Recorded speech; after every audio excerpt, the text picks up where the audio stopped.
बौद्ध पौर्णिमेनिमित्ताने भारतरत्न डॉ. बाबासाहेब आंबेडकर यांच्या 134व्या जयंतीनिमित्त पनवेल महानगरपालिकेकडून घेण्यात आलेल्या विविध स्पर्धांचे बक्षीस वितरण आमदार प्रशांत ठाकूर यांच्या हस्ते सोमवारी करण्यात आले। भारतरत्न डॉ. बाबासाहेब आंबेडकर यांच्या 134व्या जयंतीनिमित्त पनवेल महानगरपालिकेकडून घेण्यात आलेल्या निबंध लेखन वक्तृत्व स्पर्धांमध्ये सुमारे 2672 विद्यार्थ्यांनी सहभाग घेतला होता। यामध्ये यशस्वी झालेल्या विद्यार्थ्यांना यावेळी बक्षीस वितरण करण्यात आले।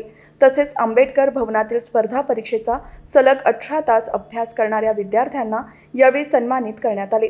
यावेळी आमदार प्रशांत ठाकूर म्हणाले की जगभर शांततेचा प्रचार आणि प्रसार करणाऱ्या तथागत गौतम बुद्धांची शिकवण भारतरत्न डॉ. बाबासाहेब आंबेडकरांनी स्वीकारून बौद्ध धर्म स्वीकारला आणि आपल्या सर्वांना जीवनाची दिशा दाखवली। डॉ. आंबेडकरांनी दाखवलेल्या या मार्गावरून जाताना त्यांच्या कार्याची माहिती आजच्या पिढीला समजण्यासाठी महापालिकेच्या वतीने घेण्यात आलेल्या विविध प्रकारच्या स्पर्धा उपयोगी पडणार असल्याचे मत व्यक्त केले। बाबासाहेबांनी काय केलंय ते पाहून आम्ही सुद्धा त्या वाटेचा प्रवास करायचा प्रयत्न करणार आहोत। त्यांच्यासारखं सगळं नाहीच करता येणार आहे, पण एक पाऊल त्यांच्यासारखं उचलता येईल का? बाबासाहेबांनी इतरांसाठी खस्ता काढल्या, आम्ही आमच्या समाजासाठी, आमच्या अवतीभोवती आमच्यातलेच नातेवाईक असतील, शेजारी असतील, यांच्यासाठी आम्ही थोडे कष्ट उचलायला तयार आहोत का? आम्ही आमच्या एखाद्या नातेवाईकाचं, आमच्या एखाद्या शेजाऱ्याचं शिक्षण करून देण्यासाठी आम्ही त्याला आमच्या पोटाला थोडा चिमटा काढून त्याला मदत करणार आहोत का? याच्यासाठी सुद्धा आपण विचार करण्याची आणि त्या दिशेने कृती करण्याची आवश्यकता आहे। आपल्या मराठी भाषेमधली म्हण आहे, देणाऱ्याने देत जावे, घेणाऱ्याने घेत जावे आणि घेणाऱ्याने घेता घेता देणाऱ्याचे हात घ्यावे असं म्हणतो। म्हणजे त्या हाताचा गुण घ्यावा।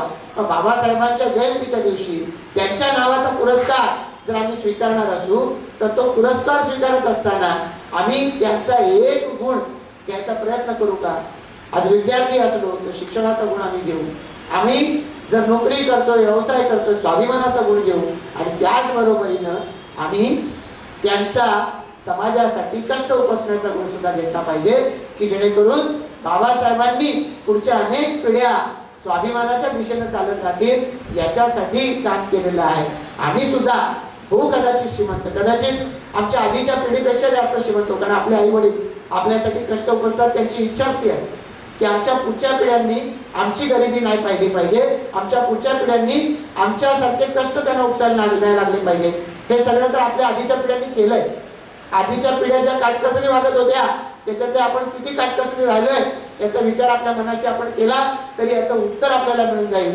ठीक आहे, चला ती काटकसर नाही करत आहोत, पण निदान त्यांनी जो त्याग आपल्यासाठी केलाय तसाच त्याग आम्ही पुढच्या पिढ्यांसाठी, आमच्या समाजासाठी आम्ही करणार आहोत का याचा विचार आपण सगळ्यांनी मिळून निश्चितपणाने करावा, इतका आवाहन आजच्या या कार्यक्रमाच्या निमित्तानं या ठिकाणी करतो।